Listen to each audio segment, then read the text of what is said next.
This is Comics Coast to Coast. Hey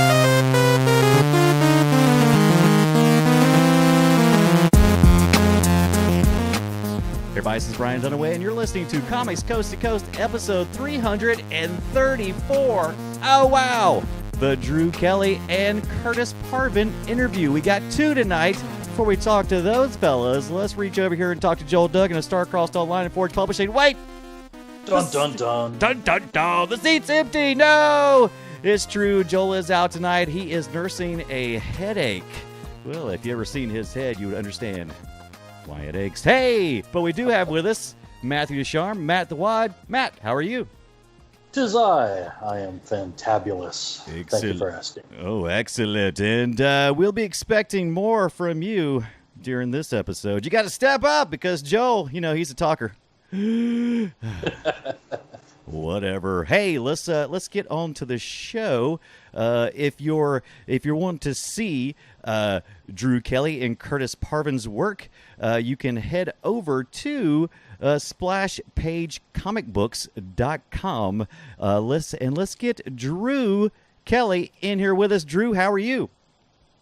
I'm doing great, man. Thanks for having me. Excellent. Thank you for taking the time to sit down with us and talk about your work. Speaking of your work, Drew, can you tell us a little bit about yourself and what you do? Yeah, I don't know. I'm just living the dream, man. I'm drawing a book that I helped create. I've been thinking about it for more years than I'd like to admit. It's taken a while to get to where we are, but man, it feels really good to be here. I'm the artist. I don't know if I mentioned that. Mm-hmm. And when I'm not doing the comic, I got a part-time job to help support the comic, which is nice. It is. Now, we all have to do it. It is a case of how it is in the 2018s. Also, if you're not familiar with which comic he's talking about, because there are a few on splashpagecomicbooks.com, we'll talk about those as well. But we're going to specifically mostly talk about tonight Beard Fist, the legend of Beard Fist. And with us as well is Curtis Parvin. How are you, good sir? Hey, how you doing? I'm doing good. So, Curtis, same drill. Tell us a little bit about yourself and what you do. Well, I'm a partner and writer at Splash Page Comics, the company that Drew and I founded in 2016, and I have a background in English and filmmaking and screenwriting, and I am currently working a part-time job to support the comic stream. I work at a library, so a fine place for an author to be. That is great. Hold on a second. Let me pick myself up at the floor because all of that just blew me away. I love it. Both you guys are just very, how you say, super interesting. I tell you, we describe this podcast a lot of times as just some artists and creators getting together and just having a little conversation over coffee. And I'm telling you, I wish we were all sitting right now at a coffee shop somewhere and hanging out. We're going to put our pretend hats on and pretend just that. What are you guys ordering? I'm getting a double short non-fat hazelnut mocha. Anybody? No? I'm getting a cookie. You're getting a cookie? Fine. Yeah, they serve cookies there too, I suppose. Depending on the weather, I'd probably get a hot chocolate and maybe a cookie. I can see that. So I'm the only coffee drinker? Well, dang. No, I don't feel bad, man. I get a nice coffee any time of the year. Oh, yeah. Now we're talking. All right. Oh, you'll even do ice in the winter? What? All right, so which one of you, Drew or Curtis, who wants to give me the lowdown on the legend of Beard Fist? Who wants to tell me what it is and perhaps where it came from? I'll let Drew take that one. Drew. I was going to say Curtis describes it best. No, you, sir. No. After you. So, yeah, somebody give me something, though, or otherwise I'll just read the description right off the webpage. I'll do it. Don't think I won't. Is that what y'all want? I'll do it. All right, a legend of Beard Fist. Ophelia, a woman who once traveled with a legendary Beard Fist, tells her tale of adventures to a new friend, Sima. Is that right? So, Sima. Sima. And so kind of pronounced like Zima, but with an S, right? Right, yeah. Oh, and what better place to start a story than at the beginning? Now, I'm really digging Beard Fist because, first of all, it's a beard and a fist, and what's more popular than beards and fists? I can't think of anything. It's an absolute It's an absolute boon of an idea. I'm really digging it. So you can check out The Legend of Beard Fist over at Comixology. Is that the best place for people to pick this up? At the moment, yeah, that would be the best place. Right. And you've got how many issues out so far? I saw 2. Is that right? Yeah, at the moment it's 2, but that's actually that's about to change. We're working on republishing them in different packages. Yes. Tell me about that. Go with it. Well, the issue we're running into is that the first issue, that's a lot of issues. The Right. first issue is too long to print and still make money on. So we're dividing, cutting the price down a little bit and packaging them as 2 separate issues, making the total amount that we have currently 3 rather than 2. Right. That makes sense because then you get a freebie, right? Right. Right. You know, Well, I'm telling you, twice as much profit. there you go. I'll tell you, it's a great deal because 99 cents for issue 1. I just picked it up off of Comixology, an Amazon company, by the way. I love my Comixology. Now, you guys are published on Comixology. Was that because you shopped it there or because they approached you? How'd it go? We first put it on Comixology just because it was, I believe it's essentially free to do that. And we thought, well, let's see if people can't get to a brick and mortar store, then they can read our stuff online. And actually, but speaking of brick and mortar stores, when we did our initial run of Beard Fist, we did what we were calling the deluxe edition, which is 29 or 30 page single issue, which is going to be what we're later going to print. Drew was mentioning we're splitting in half, but the full one, we're actually in the past couple months, we've been selling at Rubber Chicken Comics in Bellingham, Massachusetts, correct, Drew? Yeah, I believe that's right. Okay, and Jay and Silent Bob's Secret Stash in Red Bank, New Jersey, which is the show that was featured on AMC's Comic Book Men. Yes. Hey, we should talk about that. Now, did you guys... I haven't seen that episode. I do like Comic Book Men. I haven't watched anything recently. Did you guys get an opportunity to go on the show, or did they just talk about your comic? What happened there? I took a trip to New Jersey with my girlfriend. Yes. And we paid a visit to Red Bank because I've always wanted to see the store. And I went there. I picked up some of the books that Kevin Smith wrote, some of his Batman, Cacophony and The Widening Gyre. Walt Flanagan, signed them and drew some Batman sketches on the inside covers. And as I was cashing out, I had an issue of Beard Fist with me, the deluxe one, the first one. And I said, I pitched the comic to Mike Zapsik. I said, we do this and I'm local, I'm in New England, would you guys be willing to put this on the shelf and sell it? They were very responsive, and I sent them some through the mail. And as we speak right now, they either had one left or they're sold out. So we're going to get them some more. We're very excited about that. Oh, that's great. See, I love those guys, and I always thought they seemed like nice folks. But TV, it adds 10 pounds, and it kind of makes your vision of the person a little bit wonky. So they were nice guys. Everybody was great. Oh, I had a great experience. They were very nice, and I left there. I'm like, are we selling our comic in Kevin Smith's store? Like, I couldn't believe it. I didn't know what planet I was on. I had to go into like a local video arcade and sit down and process what just happened. Right, I love it. So are you a Kevin Smith fan from back in the day like I am, or are you just like more modern kind of guy, or love all his things? Absolutely. Oh, I'm a big Kevin Smith fan. Yeah. I saw Clerks, and that's actually because of my background in film. Clerks is a movie that made me want to do independent films, to write, direct, and produce. That didn't exactly work out, but in a way that falling apart led me to writing comic book scripts. So I'm actually glad I went through the experience of making an independent film outside of school. Right, absolutely. Matt, you had a question, I believe. I interrupted you.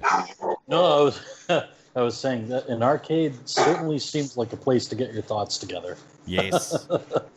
Yes, definitely. But anyway, who was the origin of the story? Like, did it start with the drawing, or did it start with the script? It actually it started with a drawing in a sketchbook of mine.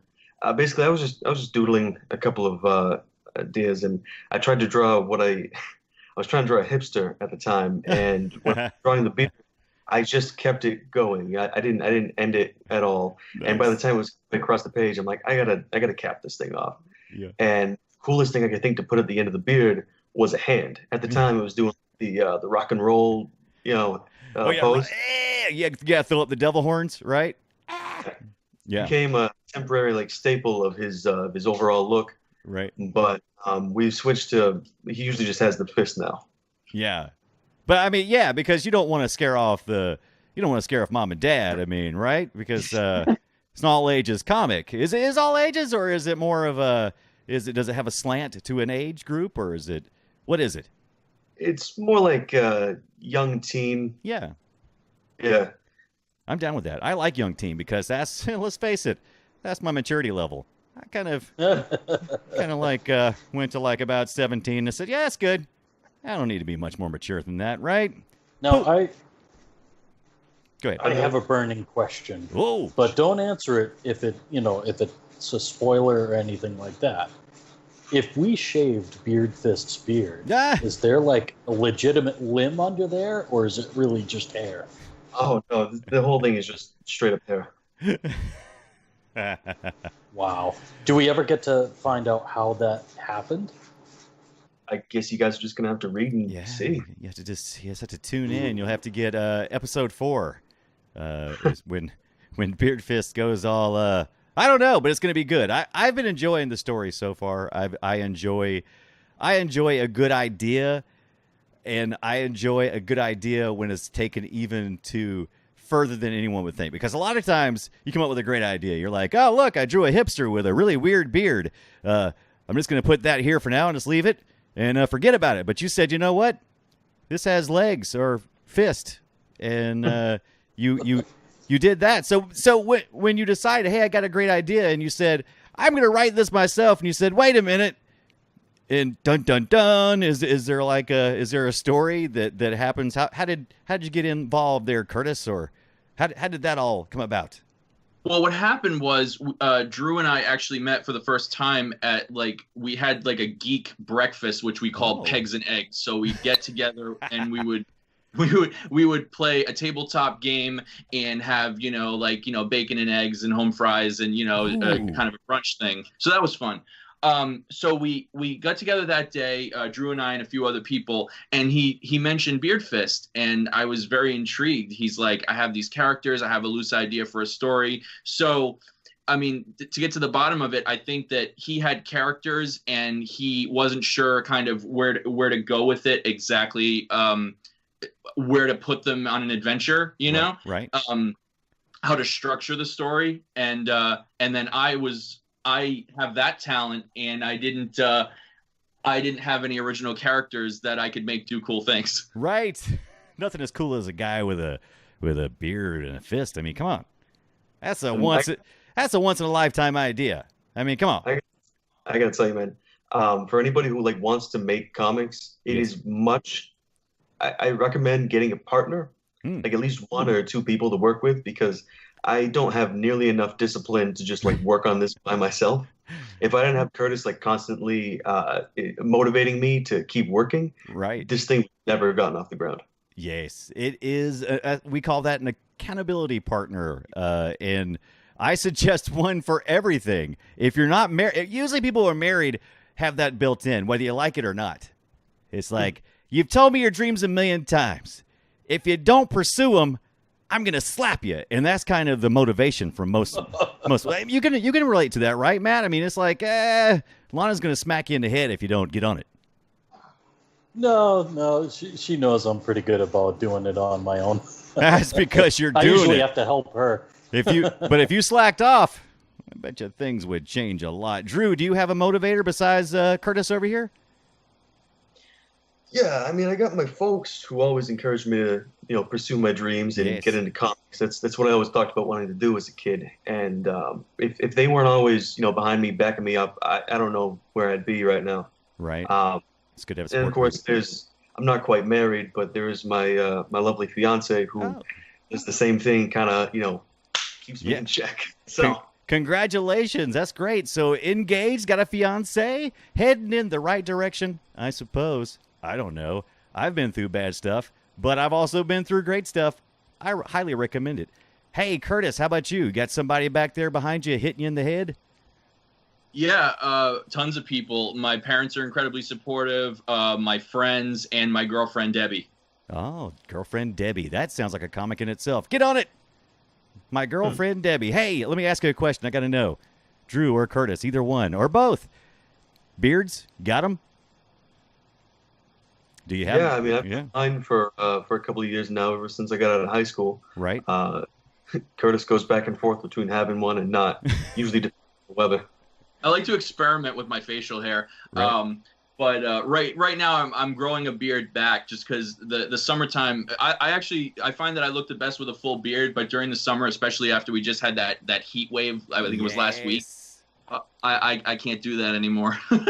It's true. They get so itchy at a certain point, and sometimes you just want to shave it all off. But it's man's natural state. If you can grow a beard, just imagine if all razors disappeared. We'd all be beard fist. It could happen. I'd recommend beards to everyone. Right. How long do you think I need to grow my beard? I keep a beard pretty frequent. How long does it need to be before it develops into a fist? Drew, got any ideas? Drew. I would say give it about a lifetime, and then start with it. Wow, commitment. I can tell you how long it takes before it develops into a problem. Right.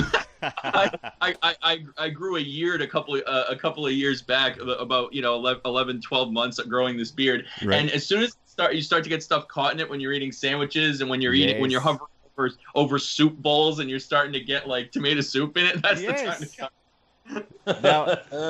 Now my oldest son, who's around 20, he and a lot of his friends, they keep the mustache low, but they keep the beard long. Is that the current trends of beards to you guys in the comic biz? Oh, I don't know about that. I don't really try to follow the current style. I just kind of grow it out. Nice. That's what Beard Fist would say.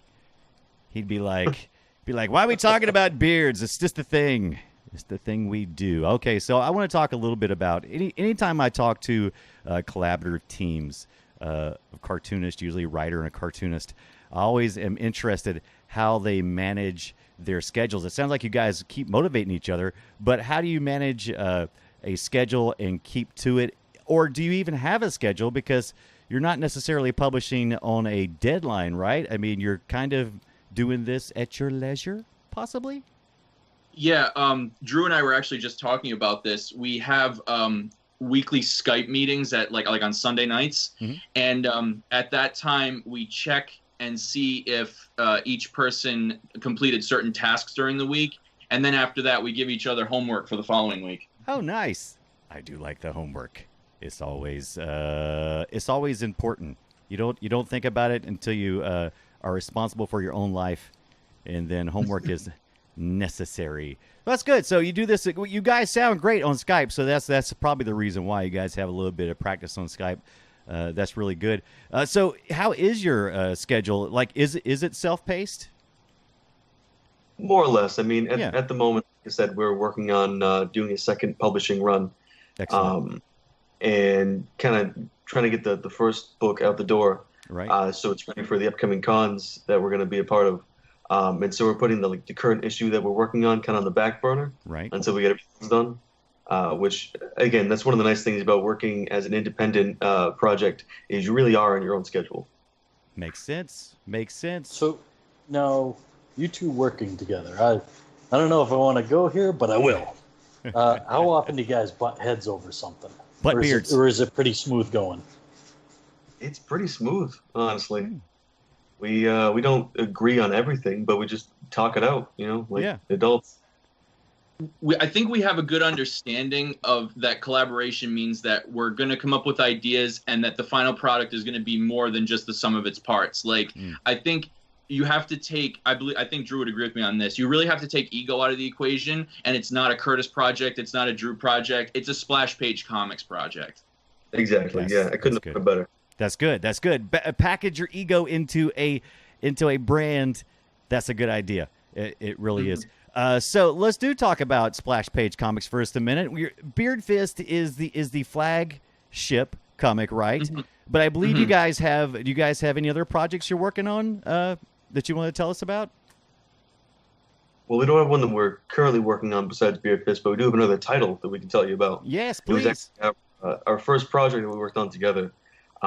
This one was Curtis's idea when he brought it up, and it's a young adult superhero story about bullying. Oh, nice. Yeah, it's called Building Bridges. Well, I like that. Instead of burning them, you're building them. I like that. So is it a full, complete comic, like done, or is it another one that's in the process? No, it's done. It's one shot. Yeah, it's about 15 or 16 pages. It's black and white. It's currently available on Comixology.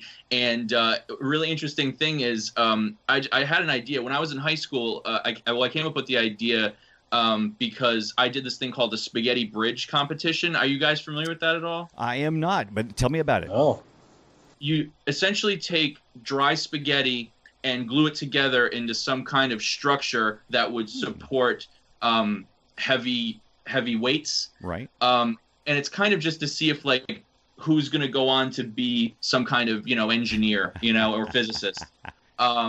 So I did that competition.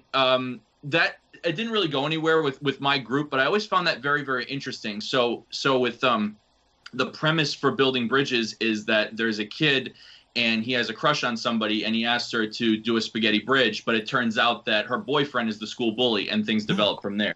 Oh, I like that story. And also, yoink, purchased on Comixology, 99 cents. Got it in my library now.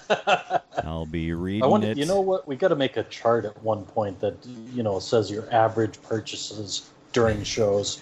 Brian, I have a bad habit of, if you come on the show, I mean, no matter what happens, you'll probably make at least one sale to this sucker because I'm all about the comics. And if you're nice and friendly, I'm like, even better, I want to support these guys. So, yeah, head on over to Comixology, or even better, head over to splashpagecomicbooks.com. There are links there to the Comixology site. I do read a lot of my stuff digitally. I do like to, when I am within range, I like to go to the comic book stores. However, unfortunately, where I live, all those are about an hour and a half away, which makes me sad. However, hey, guess what, Curtis? I have a library that stocks a pretty good bit of graphic novels and comics, and whenever I also try to talk them into getting those comics into those libraries. So this is a public service announcement out there. If you can't afford a comic, or even if you can't afford a comic, you enjoy it, go to your public library, or just send them an email, because a lot of them have a page request where you can just go in and request that book be purchased for your library locally. So not only will you get an opportunity to get the book, you also give somebody in your community an opportunity to read comics. And I love graphically told tales. I support them greatly. So, Curtis, can you tell us a little bit? Now, Curtis, you was the one. You're the one who said you worked at the library, right?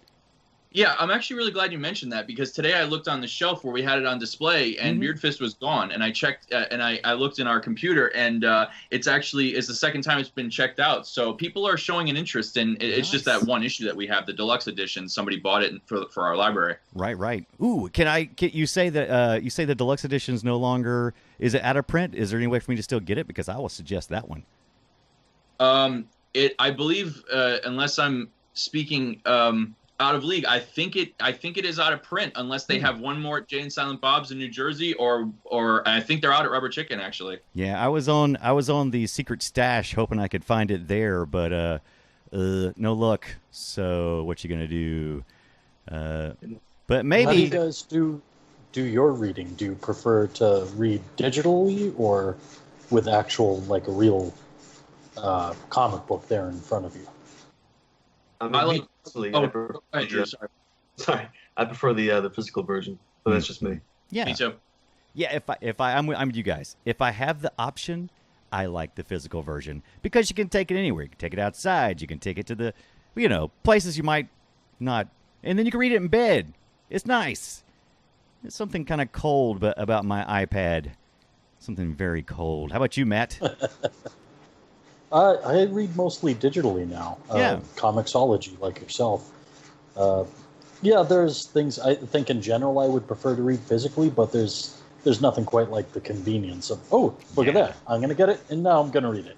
That there's no question. Plus, I don't have to feel all bad because every time I go to look, now I have my shrine to my favorite comic books where no one is allowed to even look at them. But then I have a collection that is more communal, and nothing upsets me more than when I get the comic book and I'm like, oh, somebody ripped one of the pages.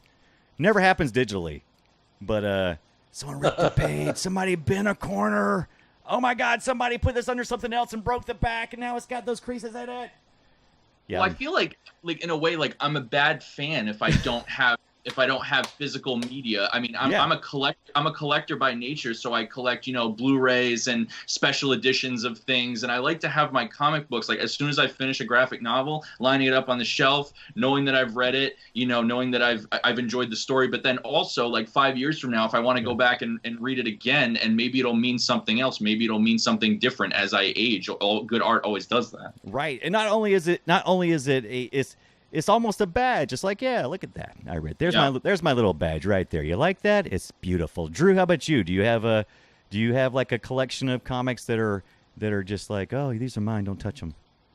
Well, I don't have any that are so special. I won't let anybody touch them. But right. I do have a couple of long boxes stowed away in my closet of all the comic books I collected as a kid, way before I could even actually read. Right. My cousins and I would, look at the pictures and make up our own stories with them, which was honestly, when I could figure out what they said, figuring out, like, making your own story was always more fun. It is a lot of fun. Drew, but I do go ahead. Yeah, I was gonna say I do have some graphic novels. I have like my copy, and then I have a lesser copy that I'm willing to like lend out to people. I do that. I do that with some of my favorites. Okay. Like I've got the Watchmen, and then I got my loaner copy. Don't touch it. I'll tell you. What were you saying? Something, Matt? Yeah, I was going to ask you because we don't often talk about ourselves too much on this show, but you piqued my curiosity. Oh, yeah. What are some other titles in your do not touch shelf?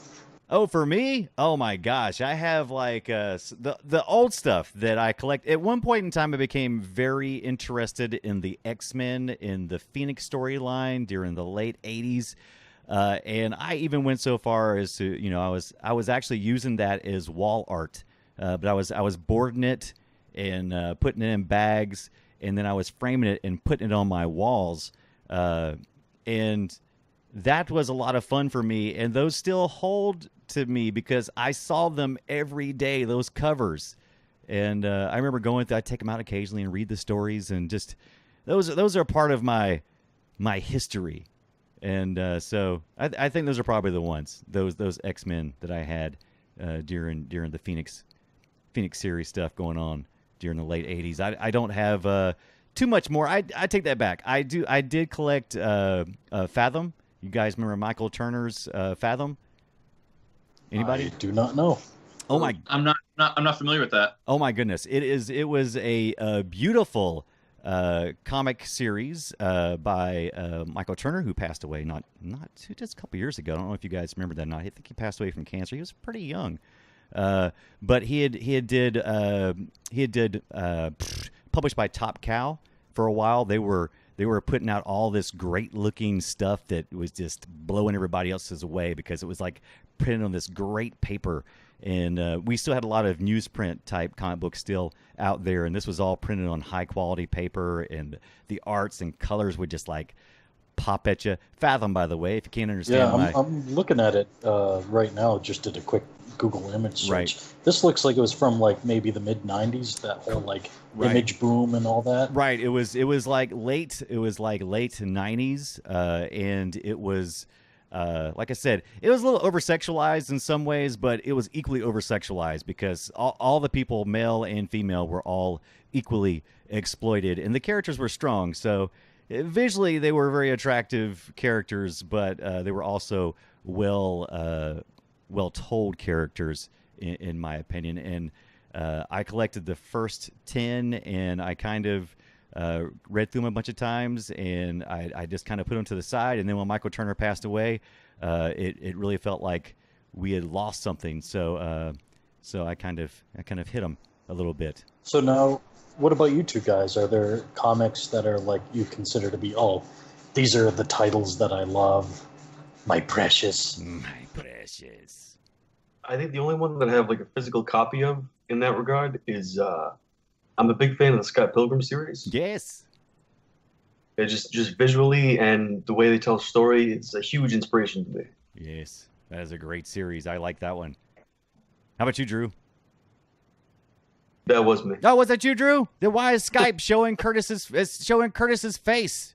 Stop it, Skype. Okay, Curtis. I don't know about specific comic books, but certain creators. I'm a big fan of Alan Moore and Grant Morrison and Frank Miller. Just in terms of how deep and cerebral their writing is, and it's incredible that you can take even before a lot of Christopher Nolan's films and everything, like you could take a comic book story and really make it reflect society and have it have something really interesting to say. I aspire to write like that. Yes. Love all of that stuff. Hey, I got a question. Let's get back to the Beard Fist, the legend of. So, I've made a few beard jokes this episode. Do you guys ever think that you might run out of beard jokes? Gags? We don't really make any, so no. That's true. So, I mean, it's just there, right? It's just for window dressing, or how would you describe it? I think the whole, essence of the name Beard Fist is just to sort of set the tone for the story. Right. Like, yeah, it sounds epic, but it's also kind of silly. Yeah. So try not to take ourselves too seriously when we're actually telling the story. Well, I do love, there's a couple images that I saw, like I think on the Tumblr page, that had me cracking up. And one of them was Beard Fist arm wrestling someone with his beard. And the other one that equally cracked me up was the Beard Fist had like some brass knuckles on it. And I just thought that was hilarious. Oh, yeah. Those were, the arm wrestling one was one I've done. It's just like a random drawing to sort of get the feel of the character more. Right. And we just ended up using that for the title page on Comixology. Nice. Yeah. I like it. So, yeah, that leads me to another burning question. Beard Fist gets married, the ring goes on the beard? I'm going to say no, because one of the great parts about him being a cartoon is that his hand on the beard is never the same hand. Oh. It sort of varies. I wondered about that. That makes sense. Yeah. Drew, I've got to ask you, are you all digital or partially digital? What's the creation process for Legend of Beard Fist? It's actually more half and half. It's I do all of the inking, like penciling and inking work, physically on paper. Right. And then I scan it in and color it in Photoshop. Makes sense. So are you using, you say you're using, what kind of tablet are you using? I'm actually not using a tablet. No tablet at all? With a mouse, yeah. Wow. Ooh, wow. It's like, brave soul. Wow. Everybody's like, whoa, dude, that's amazing. Because this would definitely be a moment where if we had an audience, they would all go, ooh. Right, ooh, kicking it. Next thing you're going to be telling me you do it in paint. Stop. Yeah. No, that'd be a fun challenge, though, just for like one short issue. That would be a fun challenge. Mario Paint. Mario Paint. that would be a challenge, right? Because you have such limited options with your colors and stuff. Right. Let me show you a trick. I would love to see that. I would love to see all that. Now, speaking of seeing, where is the online social presence mostly at? The thing I saw that had the most activity when I was researching was the Legend of Beardfist.tumblr.com. Is that if I want to be social with the creators of the Legend of Beard Fist, where do I go? Where do I go? You could go to the Tumblr. That's more where we just try to keep people updated. So if you have a Tumblr account and you're interested in the book, I would follow that. Yes. Because we post a lot of updates to that one. But if you want to actually get in contact with us, our Facebook page for Splash Page Comics is actually the best place to do that. Oh, there you go. So, yes, that is on Facebook. Let's see, facebook.com/splashpagecomics.com. I really am enjoying the Tumblr, though, because I always want to do more Tumblr, but I always just end up doing Instagram. I don't know why, but I do. I do have to say this, though. On May the 25th, 2018, you gotta see the legendofbeardfist.tumblr.com. They have a mer person with no top on. X-rated? Not quite. I mean, maybe R. It's just breasts. It's just.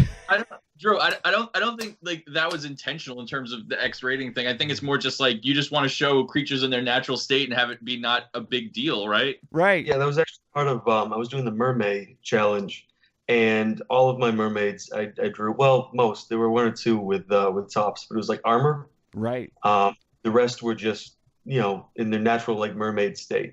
So I didn't want to break up the pattern like that. I love it because she's got such a look on the face like, yeah, what you gonna do about it? Nothing. So I was not familiar with mermaid, hashtag mermaid. Is that a Tumblr hashtag primarily, or has that reached over to Twitter and other social media services? Oh, I can tell you it's on Instagram. Oh, interesting. Yeah. So what's the deal with that, Drew? Is it just all month of May you try to get out as many mer people as you can? Yeah, a ton of artists will all month long. They just draw a mermaid every day. Some go like above and beyond the Call of Duty with it. They're really cool to see. Others, it doesn't have to be anything special, so they just kind of like doodle the mermaid, and that's enough. It has to be like one every day. I like it. That's the only requirement. I like it. I don't know. I'm hashtag to death, to be honest with you. I try to keep up with all the different months, but there's always one I miss, and Mermaid is one I missed. I guess I've totally missed it because it's July. Is there anything in July? Maybe a Jule? I don't know. What are they doing? There's usually a new one every month, yeah. Right. I'm not sure what the July one is, but there's got to be one, July Art Challenge. Is it just called July Art Challenge? How boring. It must be a hashtag. Go ahead. There's Inktober, of course. Well, yeah, but that's months away. What'll I do until then? All right. Excellent. Where was he at? Okay, so blah, blah, blah. We did that one. And okay, I want to ask Curtis a little bit about the writing process. Do you just like write down ideas during the week? What's the seed for the ideas, and how far do you take them before you pass them back to Drew, or is it, how does that part work? So like I mentioned before, we have our Sunday night Skype meetings. So we basically are going to outline like the next couple pages of where the issue is going to go, what our characters are going to do, loose outline. And then during the week, I'll actually write the script. I'll use like a Google Docs or Drive, and that way I can send it to Drew. He can see it, he can edit, that kind of thing. So we come up with the ideas on the weekend, and during the week is when I'll actually write them into script with script format. I like it. So do you have a overall arc for where you're going with the characters? A larger we do, but we can't. There are spoilers. No, don't tell them to me. We can't say any more than that. I don't want you to tell me. I just want to know that you got a plan. That's all I'm saying. I'm just saying. We do it, and we really think audiences are going to like it. They're going to be surprised. That's good. That's great. So, okay, that implies to me that it's meant to be a story with an ending, or are you guys looking to? We've always envisioned Beardfist as like a beginning, middle, and end type of story. Right. And so we're sort of creating it with that in mind. I mean, some stories, like a lot of the Marvel and DC books, where they can just keep going, are great. But I mean, when you have like a solid arc to follow, sometimes it's more impactful by the end of it. I agree. I prefer stories with a ending, because when you don't have an ending for your characters, you get into all kinds of sticky situations, like some of these superheroes. Like, Batman and Superman might have been better served if they had stopped a long time ago. But instead we get happy Superman, sad Superman, always sad Batman. And But maybe that's what I like. That's what I like about the big franchise characters. How like they've been around this long and people have tried so many different things. It's always really interesting when they do something new. Like I like the big event that's going on right now where like Batman's marrying Catwoman or something. Yes. It's like a big promo thing DC is doing. It's like, will I read it?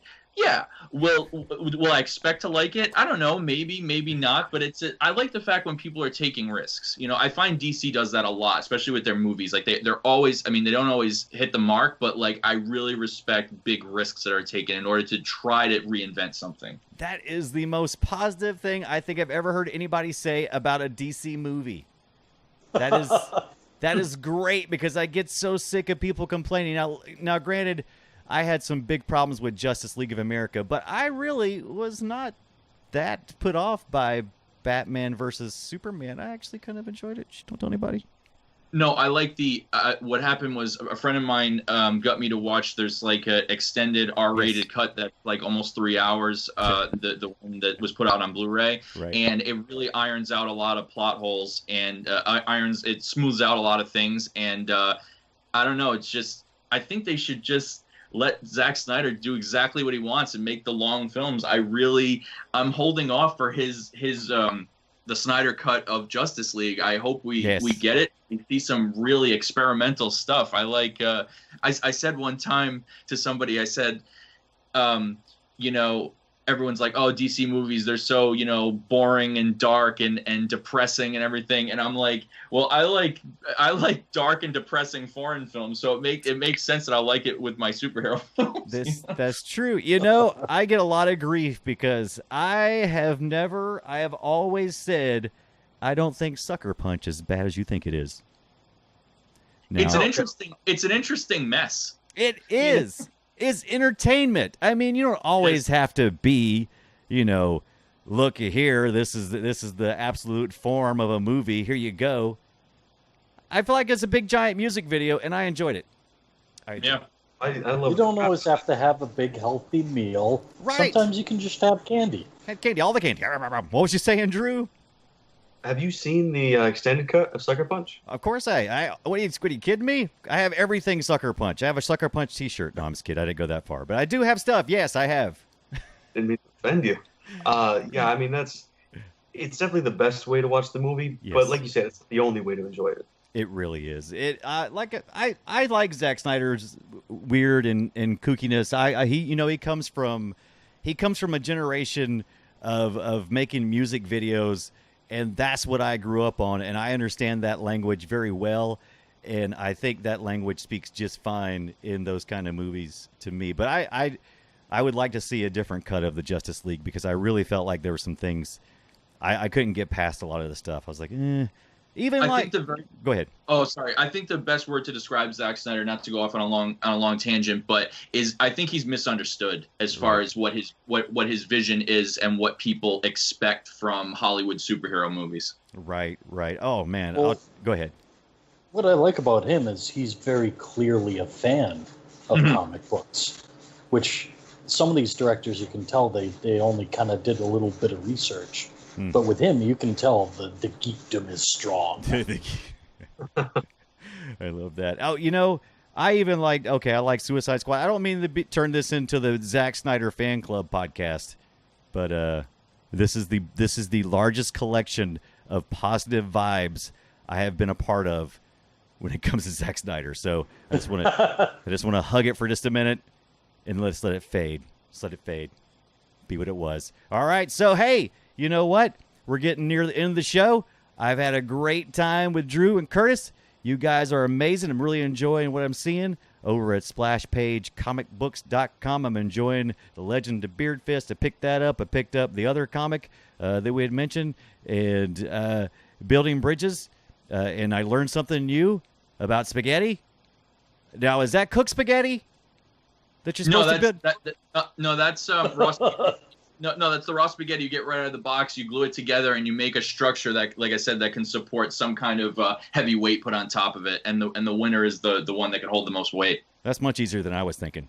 Wet spaghetti, building bridges, don't do it. But we do have one final question for you guys, and then if you want to talk about anything upcoming that you're excited about, that's fine too. Matt, bring us full circle. Well, we did kind of touch on it earlier, but I'll put it more point blank. Are there any artists or writers or whatever that we should be aware of, that we should be following?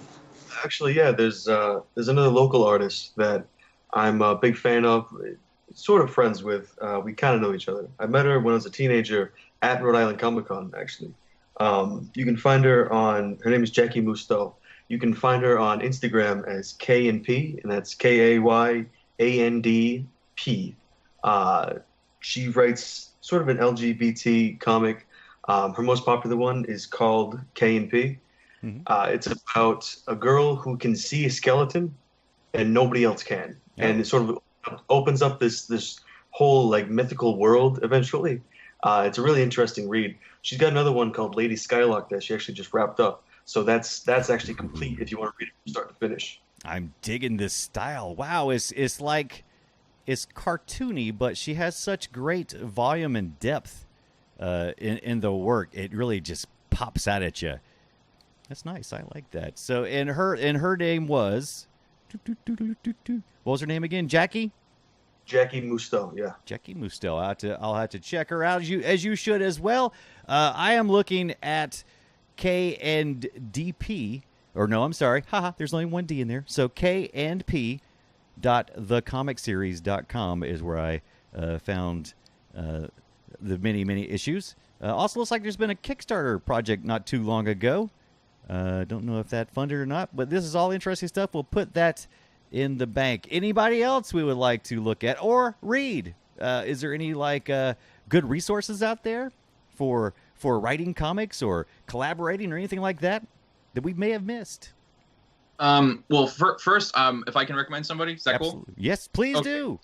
I'm going to recommend the creative team of Jenny Wood and Jeff McComsey, and they do a comic book called Flutter. And which is really cool because it's actually just been picked up by Dark Horse and that they're going to release in like a deluxe edition. And Jenny writes the comic. It's a LGBTQ comic about a teenager who's able to shapeshift into the opposite sex in order to get with their crush, and then the kind of unexpected consequences of that. I think I saw something about this recently on Twitter.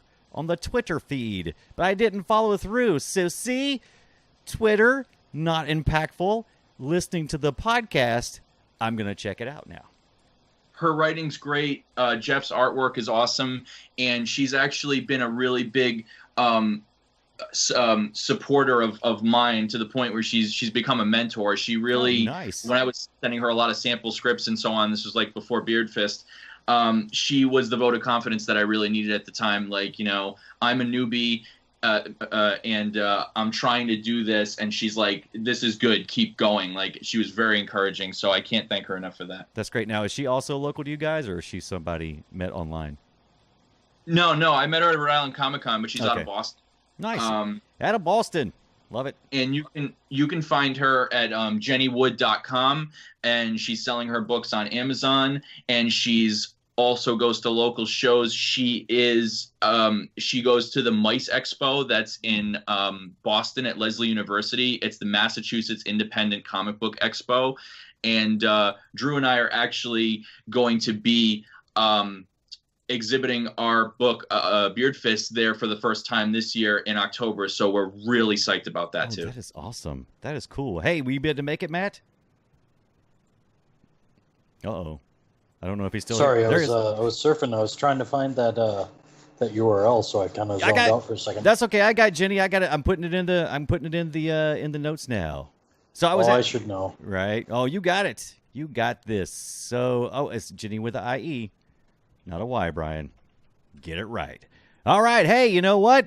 Drew, thank you so much for being on the show. We appreciate you. Hey, no problem. Thanks for having me. Absolutely. Where can people follow you, stalk you on social media? Are you a social person? Can we follow you on Twitter or Instagram or something? Or is it best just to follow you through the Splash? No, I'm on Instagram. I'm on Twitter too, but like I don't post as much comic related stuff there. Right. But if you follow me on Instagram, it's Drew_C_Kelly. All right. I'm going to add that to the notes. And of course, Curtis, where can people follow you? They can follow me on Twitter and Instagram at Dollar Store Film. So there's the film coming back. I can't forget about my cinema and my influence in my movies and everything.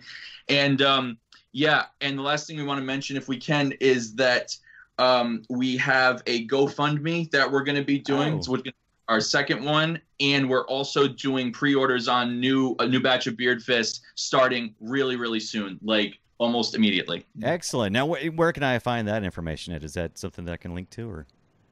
The GoFundMe's under construction right now, but we are going to get it up and running in the next couple weeks. Excellent. So you can just bounce back to me for email if you feel like. If not, I'll follow you on the Twitter because I'm sure you'll announce it there.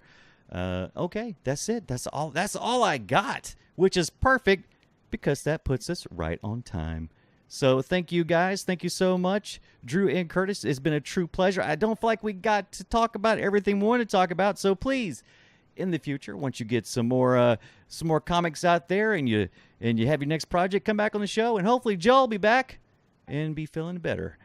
We missed Joel. Hope his head feels better. What you gonna do? Follow Joel at is it Joel Duggan on Twitter? Is that right, Matt? I think that's right. Yeah, he's got that name everywhere. Yeah. Yeah, whatever. Just go to starcrossedonline.com and look at that comic because he does a thing, and he also forgepublishing.com. He helps people, other artists, get their work out there. He's Forge Publishing. And Matthew, where can people visit you? Best place to find my work is on YouTube. Just do a search for my name, Matthew Ducharme, or Matt the Wad. Excellent. You can follow me at the Brian Dunaway on Twitter. I have my own website, briandunaway.com, and everything that we do with Comics Coast to Coast is broadcast on comicscoasttocoast.com. Links there to our YouTube channel, as well as our iTunes feed for this show. And if you'd like to support the show, head on over to patreon.com/comicsc2c. We generally put out this show an extra 24 hours early to our patrons as a thank you for their support. That's all I can think of. So I guess we will see you guys next week.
show is part of the Frog Pants Network.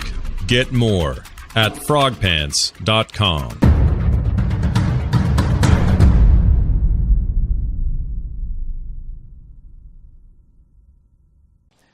Also, hey, Curtis, can you give me a little check? Mic check.